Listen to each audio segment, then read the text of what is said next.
The T-Wolves were up big at home in their first playoff game at the Target Center since 2018. I know, take a breath. With a 49-28 lead midway through the second quarter, it looked like the Wolves could do no wrong, but just when you're about to switch that channel, the Grizzlies used a 23-4 run to close out the half and managed to get within 6 points heading into the locker room. But third quarter comes, D'Angelo Russell. He was the catalyst, using the pick and roll, setting up the offense to go on another big tear, starting the half with a 12-0 run, getting the 32-year-old Target Center rocking and on their feet once again. That was where the fun stopped, though, as the shooting went ice cold and the Grizzlies mounted another comeback, going on a 32-6 run. The Wolves, who never trailed in the game until 8 minutes left, it was Tyus Jones's three-pointer to go up 86-85, and the Grizz never looked back. Plenty to discuss and break down after the third largest comeback in NBA playoff history. Wolves now must rebound after that gut wrencher in a big way, now down in the series 2-1. Reggie, I got a lot I wanted to say and discuss, from personal performance like Cat's second consecutive awful playoff game, putting up just 8 points on 4 shots, to just the team's overall just emotional immaturity that led to bad shots, bad passes, bad turnovers, and again, really bad fouls. I'm going to hand the mic over to you first and let you take the first stage, but I want to know, who's more to blame when something like this happens? Is it the coaching or is it the players? I know. Okay. I know. All right. We're doing this. I know. So I blame everybody. So the coach, it was so interesting watching Charles Barkley, just kind of unload. Terrible. These guys, first of all, Kenneth, everybody should be embarrassed by this performance tonight, Kenneth. Chris Finch, you don't call a timeout. A team is going on a 21-0 run, and first of all, you don't call a timeout. So he's justified. He's justified. Sometimes he could be a little much, and he was a little much, taking it, a little overboard yesterday. But when you lose, you just got to get all of it. Like, however it comes, you got to take it, because you had 2 25-plus point leads. And you can't close it out. And you end up losing by 9. Like, I don't understand how that even happens. You go on these runs and you're doing well, and then you have these offensive lulls. And for how hard the Timberwolves played last night, for how strongly they defended at times last night, like, they were elite defensively for stretches of the game where it looked like Memphis just couldn't do anything. And all of a sudden, you just, like, when they ended the half on that run, it was just like, all right. Then they came out in the third, they were like, all right, let's put these guys away. Like, we got to stop messing around. And I'm like, okay, cool. I had wrote like my little intros for the newscast last night, talking about, hey, the Timberwolves, they came out and they took care of business. And it was just like, come on, man. Like, as I'm like reading it in real time, I'm watching and I'm just like, oh, the lead is 7.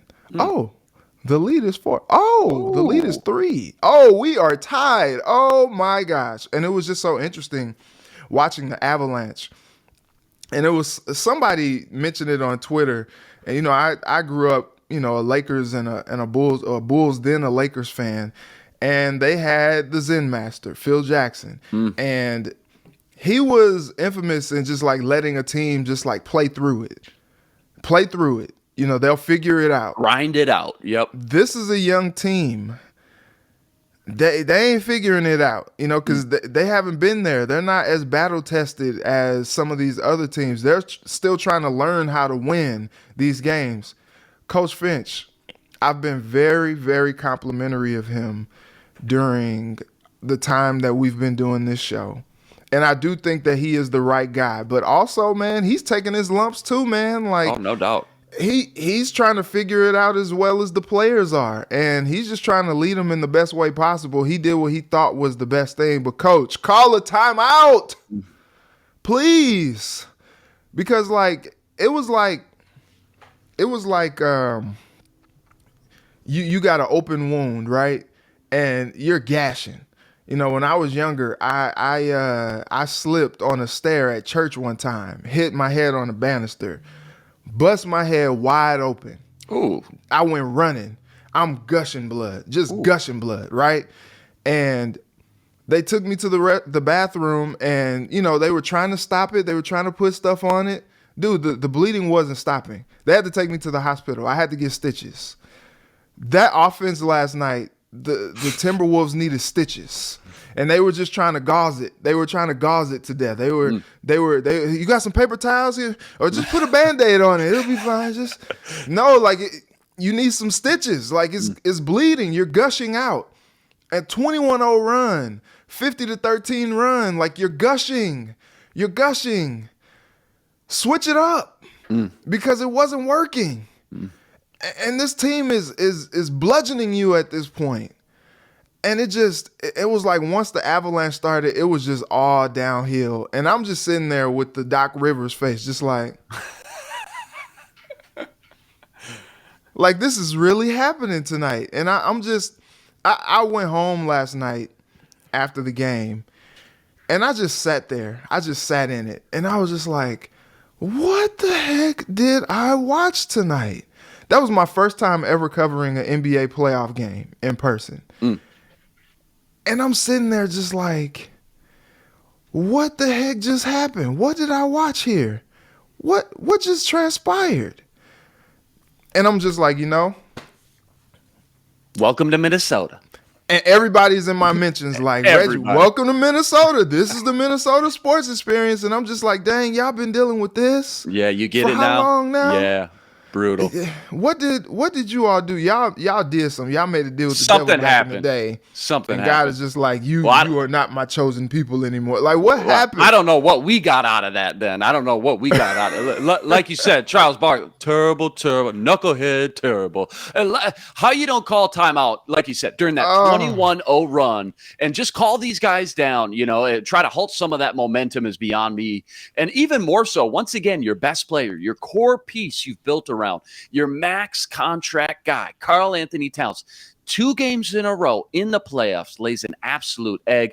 There's just no excuses. Fans are done waiting around now in year 7 of this NBA career to show up in the playoffs and yet again get yourself into such serious foul trouble with poor, inexcusable fouls, like you always say, Reggie, so early in the game and end the night with 8 points on 4 shots. What are we doing? And I know the Grizzlies team has done a great job, by the way, swarming Cat, making life hard, but losing your composure, not taking advantage of the extra attention and set your teammates up for success. Reggie, is it getting to the point, pending on how the rest of this series plays out, that we've got plenty of ball to play left? I know, but Karl-Anthony Towns' era in Minnesota could very well be coming to an end sometime down the road. Would you agree with that? So here's the thing. Despite his struggles in the postseason, he is one of, if not, he's one of the best bigs in the league with his ability to attack the rim. He had 5 blocks last night, protect the rim, and score. The best big man shooting threes in franchise history. The guy has all the talent in the world. But there's a big but, and I cannot lie. He has to control his emotions. The dude, I don't know if you saw, but there was a no call that Cat was upset for because he was in foul trouble. So he was on the bench at the time, but he was standing up, and there was a foul call that was missed. And you would have thought that someone just told Cat that they you would have thought that they would have just insulted him to the 1000th degree. The dude was jumping up and down, hopping up and down. What? Well, just like getting. did you see the goaltending, no goaltending call? Because that was the one I saw where he was on the bench and he was screaming at the refs, Yeah, got all the way over, said, "That's goaltending, man. That's goaltending." And same exact scenario situation. Yeah, The lack of that's the composure moment. there. Yeah, go ahead. That's the moment I'm talking about. Yeah, that's the one. And it's just like, cat, calm down, man. It's gonna be all right. Like, come on. Like, and I think what was tough to see is just, man, it just seems to snowball on him. Like, he gets in his head and it just kind of like becomes a thing, and he can't get out of his own way to the point where he only had 4 shots last night. They asked him after the game, Cat, only 4 shots. He's like, next question. Yeah, that was our boy Johnny Krasinski too. Johnny K shutting down Johnny. And it was tough, man. He came into that press conference pissed. Like, he was hot. Yeah. He was hot. But it was like he understood that he really didn't have anyone else to blame but himself. And it's like, at some point, when do you come to the realization that you're hurting yourself and hurting the team with how you're doing? And so what I love about Cat is he's an introspective dude, and he's a very transparent dude, and he's very self-aware as well. But at some point, the self-awareness has to come to a point of actionable steps. And that's not what we're seeing, because it's like you had the playing game, you had the game 2 loss, right? And then now game 3, like, what are you learning from this? And he talked about it last night. He's like, look, KG told him, you never lose in this league, you only learn. I don't know about that. I think you lost and learned last night. What are we learning here, though? Let's apply it to the games. Yep. Yeah, what are we learning, and what are we going to do to fix it to be better? I know that Cat has a dominant and multiple dominant performances in him. What's tough is the fan base has seemed to grow weary of waiting on him to put it all together at the right time. And one of my friends that I used to work with is from Minnesota, and he was reminding me that before KG kind of had the 04 run that he had, like, a lot of people were kind of talking about him in that same breath, and he was able to overcome that and dominate and be that guy that people expected him to be when the games mattered most. And I don't know what it's going to take with Cat for him to flip the switch and be that guy. Because, look, we went into the matchup yesterday. You were asking me who my X factor was. And it's funny, you went over under with me, and just about everybody that you gave me an over under on, I pretty much nailed. Pat Bev, over 10 points. He got that. Got that in the first quarter. And it's just so interesting. My X factor yesterday, what I told you was Cat has to be Cat. And it's no surprise that when the chips are down and you need a bucket, Cat's your guy. Cat's the closer. They needed a guy last night to just be like, you know what? This stops here. This stops now. And like Cat to just go out and be like, you know what? I'm about to put the team on my back. I'm going to score 5-6 straight points to stop some of this avalanche. And it just didn't happen. 1, because he was in too much foul trouble again.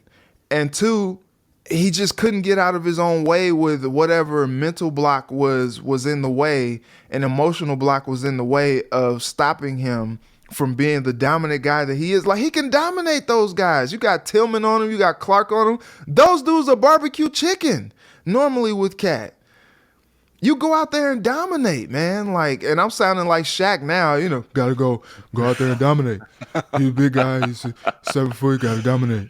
He's not dominating out there. He's playing soft. He's not dominating.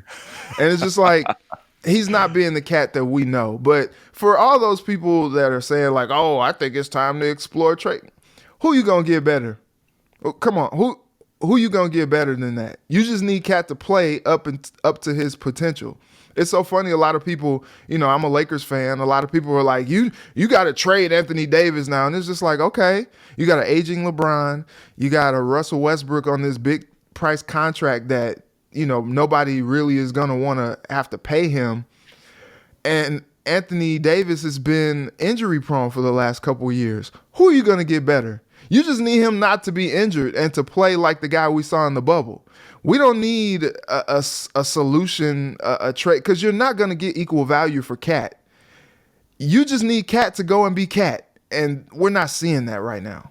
It's just so perplexing to me, Reggie, because at this point, Cat knows teams are going to try to get under his skin because of the way he responds in those tough, flustering situations. And yet he still lets it get to him. Again, I don't know who or what he needs, if it's coaching, if it's a friend, maybe his dad needs to sit down and talk. But he needs to. You're 7, Reggie. You're 7.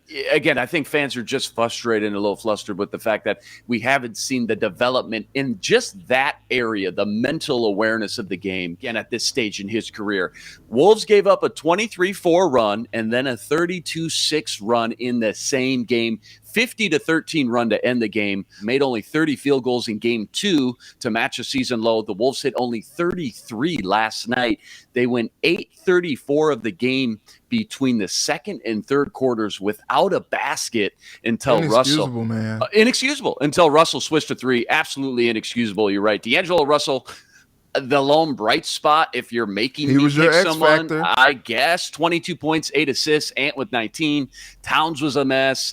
And those role guys, that bench that came up so clutch in game 1, nowhere to be found. Malik Beasley, 2 of 7 from 3, and a plus-minus of -21. I don't know if I've ever seen that. Jaden McDaniels, 4 turnovers. And even your veterans, your leaders, Pat Bev, he went ice cold later in the game, 0 for 5 from 3. Game 4 Saturday, late 9 p.m. tip-off. Wolves will need to flush this one down the drain in a big way mentally more than anything and leave Minnesota with the split if they want any chance of advancing in the playoffs for the first time since 2004. Rest assured, Reggie and I will be here Monday to break it all down.